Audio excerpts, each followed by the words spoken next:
সখী তুমি কার? দুই সন্তানের মাকে নিয়ে উধাও সখা। ধূপগুড়ির প্রেম কাহিনী হার মানাবে সিনেমাকেও। বন্ধুত্ব থেকে প্রেম, আর সেই প্রেমের টানে ভেঙে গেল সংসার। ধূপগুড়িতে সখা সখীর এমন প্রেম কাহিনী সামনে এসেছে, জানিয়ে এখন চর্চা গোটা এলাকায়।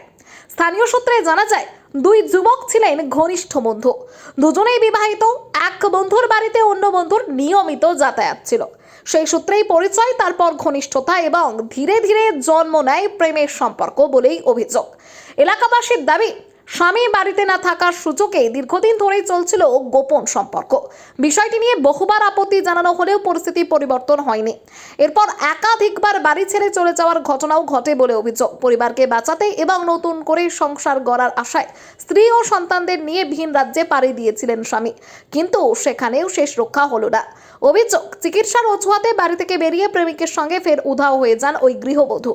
বর্তমানে দুই সন্তানকে নিয়ে অসহায় অবস্থায় রয়েছেন স্বামী। স্ত্রীকে খুঁজে পেতে 10,000 টাকার পুরস্কারও ঘোষণা করেছেন তিনি। ছবি দেখে কেউ সন্ধান দিতে পারলে পুরস্কার দেওয়া হবে বলেও জানিয়েছেন। ঘটনাকে কেন্দ্র করে ধূপগুড়ি জুড়ে তীব্র চাঞ্চল্য ছড়িয়েছে। এলাকাবাসীর একটাই প্রশ্ন, এ কি শুধুই প্রেম, নাকি ভেঙে যাওয়া এক সংসারের করুণ গল্প? আমার সমস্যা হলো কি, আমার বউ চলে গেছে। কোথায় চলে গেছে? এই যে আরেকজনের সাথে। আর ধরো কি সম্পর্ক তোমার ওদের দুজনের? ওই হলো সখা সম্পর্কে। সখা? হ্যাঁ, সখা হয়। তাই দীর্ঘদিন ধরে চলে গেছে। 3বার আনছি, 3বার আনিও তো হইলো না। কেরালা নিয়ে গেছি, তো কেরালার থেকে নিয়ে চলে গেছে। কেরালা নিয়ে গেছে মানে ওই মেয়ে কতদিনকার সম্পর্ক ওদের? ওদের বলে 6 মাস ধরে সম্পর্ক।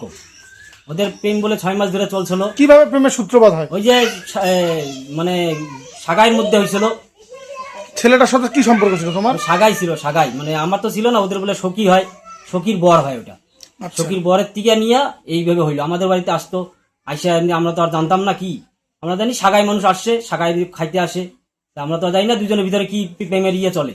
তাই প্রেমে করিয়া ওর ভেবে ওই ছেলেটা ইয়ে করিয়া নিয়ে চলে গেছে। আমি কেরালা নিয়ে গেছি, তাও কেরালার থেকে নিয়ে চলে আসছি। তো মানে তো তোমার বউকে নিয়ে তুমি কেরালা চলে গেছিলে? হ্যাঁ, আমি বউটাকে নিয়ে কেরালা গেছিলাম। সেটা কেউ নিয়ে না পালাইতে পারে তার ভয়তে? হ্যাঁ। তারপর ওই কেরালায় ওই ছেলেটা যায় কেরালার থেকে নিয়ে চলে আসছে। আরো কতদিন আগে এই ঘটনা ঘটছে? এই ঘটনা আজকে নাই করে ধরো 20 দিন হয়ে গেল। আরো 20 দিন পরে, মানে আমি 20 দিন পরে যে কেরালার থেকে আসলাম। আপনি এই যে আপনার বউ বারবার চলে যায়, তারপর আপনি নিয়ে আসেন, কি কারণে নিয়ে আসেন বারবার? ওই যে দেখি সংসার করেনি কি, আমার 2টা ছেলে আছে ছোট ছোট, ওদের জন্যই দেখে নিয়ে আসছি, কিন্তু ওরা তো আর মানলো না। মানে বাচ্চার জন্য বারবার নিয়ে আসেন? হ্যাঁ, বাচ্চাদের জন্যই আমি নিয়ে আসলাম, কিন্তু ও তো আর সংসার করবে না বলে। বয়স কত বাচ্চার? বাচ্চার বয়স হলো, একটা হলো 8 বছর আর একটা হলো 5 বছর। এখন বাচ্চা দুটো কোথায়? বাচ্চা দুটো আমার সাথেই আছে। তো এখন কি চাচ্ছেন আপনি? আমি চাচ্ছি যে ওদের যদি কেউ ধরে দিতে পারে, তাহলে আমি 10,000 টাকা দিবই না। ইনাম রাখছেন 10,000 টাকা? হ্যাঁ, 10,000 টাকা ইনাম রাখছি ওদের, যদি কেউ ধরে দিতে পারে দুইটাকে। মানে তাকে কি খুঁজে পাওয়া যাচ্ছে না? না, খুঁজে পাওয়া যাচ্ছে না। থানায় গেছিলেন, কি বলছে থানায়? থানায় বললো যে এগুলা কি কেস নিবো, এগুলা কেস তো আর হয় না। তাও একবার গেছিলাম, উঠাই দিল। তখন কয় এগুলা কোনো কেস হয় না, এগুলো তো ওরা সাবালিকের বলে বেশি কেস হয় না। তো এটা আমরা আর কি বলবো, আর যাইনি থানা। মানে এখন কি ওই বউটা আসলে কি তুমি সংসার করবো আরো? বউ আসলে তো সংসার কি করবো, বউটাকে আগে আনতে হবে। ওই 10,000 টাকা ইনাম, আমার এতগুলা টাকা নিয়ে গেছে, 60-70 হাজার টাকা নিয়ে গেছে, সোনা গয়না সব নিয়ে চলে গেছে। আপনি কেরালা থেকে কবে আসছেন? আমি কেরালা থেকে যে 20 দিন হইলো আসছি। আচ্ছা, ওদেরকে কি ধরতে পারেননি? না, ধরতে পারিনি। হ্যাঁ, সখীকে নিয়ে সকালবেলায়। এটা কোন জায়গা? এটা হলো নাইকেলতলা 16 নম্বর ওয়ার্ড। কি নাম আপনার ওয়াইফের নাম? কি আমার ওয়াইফের নাম হলো অনিতা রায় মন্ডল।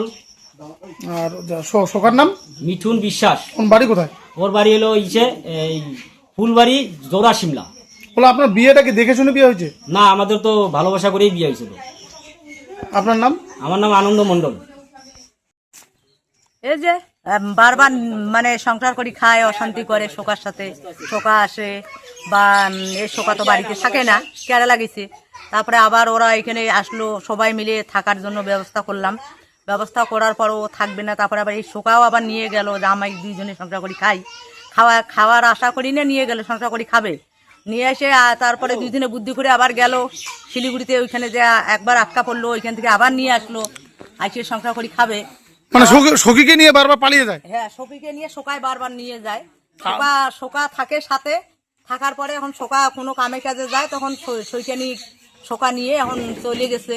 তারপরে আবার ও বাচ্চাটাকে নিয়ে তো চলে আসতো, আর সকাল সইকে নিতে আসলো না। মানে কেরালা নিয়ে গেছিল বউকে? কেরালায় না নিয়ে গেছিল। কেন নিয়ে গেছে? যাতে নিয়ে না পালাইতে পারে? কেরালায় নিয়ে গেছে যে যাতে ও বলছে যে আমি এদিকে থাকলে পরে আমাকে তো এখানে ভালো লাগে না, তো সকাল এখানে আসলে পরে তো পাড়ায় ঢুকতে দিবে না, তার জন্য বাইরে গেছে। বাইরে যাওয়ার পরও ও বলছে যে দুজনে একসাথে খাবো, তাই দুইজনে একসাথে খাওয়ার আশাতে গেছে। যাওয়ার পরে এই যে বাচ্চাগুলোকে নিয়ে ও আবার বাচ্চার একটা পা কাটা রসলা দিয়ে বাজারে বাইরেছে। হওয়ার পর থেকে সকাল সাথে শোচনী নাই।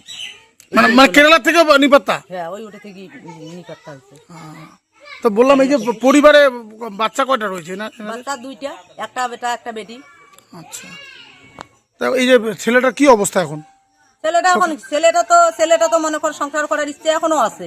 ছেলেটা যদি মনে করে এখনো আসে, এখনো ও সংসার করতো, কিন্তু তো এখন ও মনে করে আসতেছে না। ছেলে না এখন মনে করে বাচ্চা দুটো নিয়ে অসুবিধাই আছে। বাড়িতে তো আগে তো অনেক জিনিসপত্র ছিল, মনে করো কানে টানে বানাই দিছিল, সোনার জিনিস টিনিস ছিল। তারপরে ওগুলো তো আস্তে আস্তে গুছাইছে। গুছার পরে না ও চলে গেছে। এখন যাওয়ার পরে ওইদিকে এখন ওরা কি করছে না করছে ওইটা জানি না, কিন্তু বাড়ি থেকে যেগুলো ছিল ওগুলো আমরা দেখছি। এটা কোন জায়গা? এটা এটা জায়গা নাইকেল তলা 16 নম্বর ওয়ার্ড। আপনার নাম? তহিমা খাতুন।